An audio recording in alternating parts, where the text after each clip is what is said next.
के बाद महाबहस में आपका स्वागत है। नवीन जी, कांग्रेस के साथ जाने में बहुत जबरदस्त परेशानी है नीतीश जी को, लेकिन मोदी को पचा कैसे पाएंगे?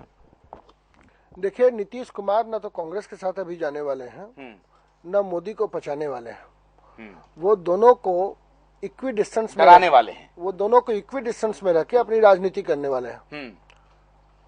जैसे पिछली बार भी नीतीश कुमार ने मोदी को बिना बिहार आए हुए बीजेपी के साथ बाकी कैंपेन किया, वही काम वो दोबारा करने वाले हैं। और अपनी रणनीति, चूंकि नीतीश कुमार की प्रॉब्लम कांग्रेस का वोट वहां पर पार्लियामेंट में नहीं है, उनका प्रॉब्लम है कि इस वोट बैंक के शेयर को, चूंकि वो एंटी कांग्रेस के वोट बैंक को शेयर करते हैं, जो लालू प्रसाद यादव भी काफी शेयर करते थे, जो माइनॉरिटी का vote, anti Congress minority vote है, अकलियत का वोट जिसका शक्ति जी बता रहे थे, उसको किस तरह से कैप्चर करके इंटैक्ट करके अपने साथ रखें। जो कांग्रेस के साथ माइनॉरिटी वोट जाती है वो कांग्रेस के साथ जाए, जो ट्रेडिशनली जाती रही है, लेकिन उस वोट को अपने साथ कैसे लेकर अपने नंबर गेम को बढ़ाएं, और उसके बाद जो 2014 की राजनीति बनेगी उसके बाद उनका क्या रोल रहेगा ये देखने की होगी। ठीक है अजय जी, कुछ सवाल हमसे लगता नहीं है कि मैं आपसे पूछूं। देखिए आशुतोष जी, जहां तक नीतीश जी की बात है, नीतीश जी के सामने दो बड़े लक्ष्य हैं। पहला तो 2014 में जो चुनाव होना है, पर इस चुनाव में भी जो बड़ी बात है कि चुनाव के पहले और चुनाव के बाद उनका एक बड़ा कद हो पाए। 2 बार वो स्टेट के सीएम रह चुके हैं। अब सीएम के आगे वो कुछ देखना चाहते हैं, और सीएम के आगे अगर कुछ बात बनती है तो या तो पीएम बने या किंग मेकर बन पाए पीएम के, तो वो अपनी भूमिका वहां पे तलाश रहे हैं। पर इससे भी बड़ी बात, कई जगहों पर वो कहते हैं कि पीएम के लायक ही नहीं हूं मैं, मेरा ठीक नहीं है इस पर बयान देना, क्योंकि वो अपनी जमीन में नहीं छोड़ना चाहते हैं, वो अपनी जमीन में नहीं छोड़ना चाहते हैं। और उनकी परेशानी यह है कि 2014 से लगा हुआ 2015 में स्टेट का चुनाव है। 2 चुनाव में उन्होंने जनता को कुछ कुछ गोल गोल बातें कह करके 2 चुनाव तो निकाल लिया। उनकी परेशानी है कि तीसरे चुनाव में मैं जनता को क्या दूंगा, कुछ नई बात। तब बिहार अस्मिता की धीरे धीरे बात, और इसलिए उन्होंने बिहार के स्पेशल स्टेटस, बिहार की अस्मिता का गुगली फेंक दिया। इस गुगली से 2 काम होता है। एक तो कि बिहार की 2015 की तैयारी शुरू हो जाती है, और दूसरा नेशनल लेवल पे बैकवर्ड स्टेट्स के नाम पे एक नई पॉलिटिक्स शुरू हो जाती है। जैसा कि मैं बिल्कुल इत्तेफाक रखता हूं, जैसा कि नवीन जी कह रहे थे कि कांग्रेस के साथ भी जाना उनका संभव नहीं है और नरेंद्र मोदी को भी पचाना संभव नहीं है।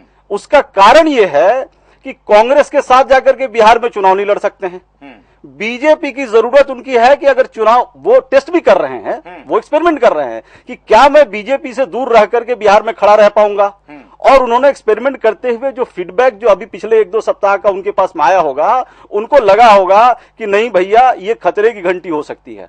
क्योंकि बीजेपी का एक बहुत बड़ा बेस है और बीजेपी के साथ मिलकर के चुनाव लड़ते हैं, तो उनकी कशमकश इन दोनों के बीच में है। उनकी परेशानी है नरेंद्र मोदी, क्योंकि वो मुस्लिम वोट को भी लेकर के साथ चलना चाहते हैं। कांग्रेस इतनी कमजोर कड़ी है बिहार में कि कांग्रेस को लेकर कुछ हो नहीं सकता। कश्मकश में है या कंफ्यूज है? नहीं, वो बिल्कुल प्रैग्मेटिक है, स्ट्रेटेजिक है, और बहुत कैलकुलेटेड मूव है उनका 2014 के किंग मेकर बनने के लिए और 2015 में बिहार को फिर से अपने कब्जे में लेने के लिए। तो मतलब मोदी को वो पचाना बिल्कुल नहीं चाह रहे हैं, क्योंकि उनको सीधे लग रहा है कि जब मैं भी प्रधानमंत्री बन सकता हूं तो मोदी को मैं क्यों पचाऊं, और उससे उनका सीधा वोट बैंक भी प्रभावित हो रहा है। एकदम स्वाभाविक तो आप बात करेंगे क्या? वो नहीं, एकदम स्वाभाविक बात है। और वो जो कर रहे हैं वो भी एकदम से नई चीज है।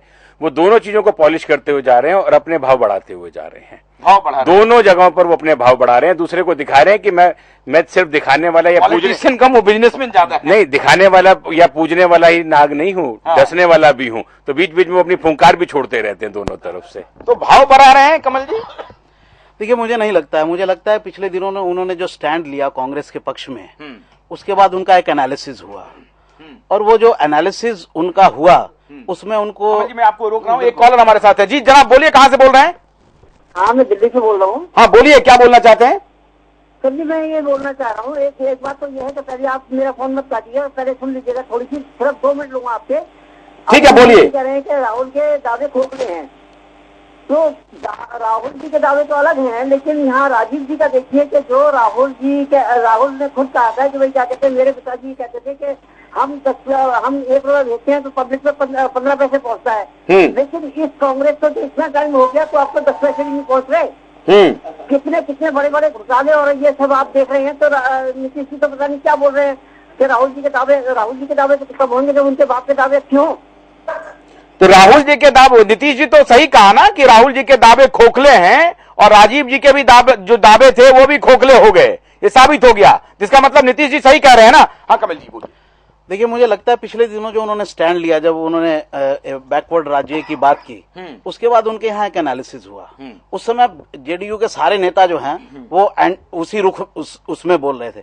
अब सारे नेताओं का रुख एकदम से बदल गया है और नीतीश कुमार जी की जो भाषा वो बिल्कुल ही बदली हुई है। लेकिन कमल जी आप तो कहते रहे हैं ये बात कि नीतीश जी अपनी पैर पर कुल्हाड़ी मारेंगे। मैंने पहले आपको कहा कि सेल्फ डिफीटिंग से हटने के सेल्फ डिफीटिंग होगा। वो इस सेंस में है कि देखिए, अभी एंटी इनकम्बेंसी फैक्टर जो है वो कांग्रेस के खिलाफ है, तो आप कहीं भी कांग्रेस के पक्ष में खड़े हुए नजर नहीं आ सकते। आप छोड़ना चाहें बीजेपी को छोड़ दीजिए, आप अकेले तो लड़ सकते हैं, ये रिस्क तो ले सकते हैं नीतीश कुमार, लेकिन नीतीश कुमार कांग्रेस के साथ जाने का रिस्क नहीं ले सकते हैं।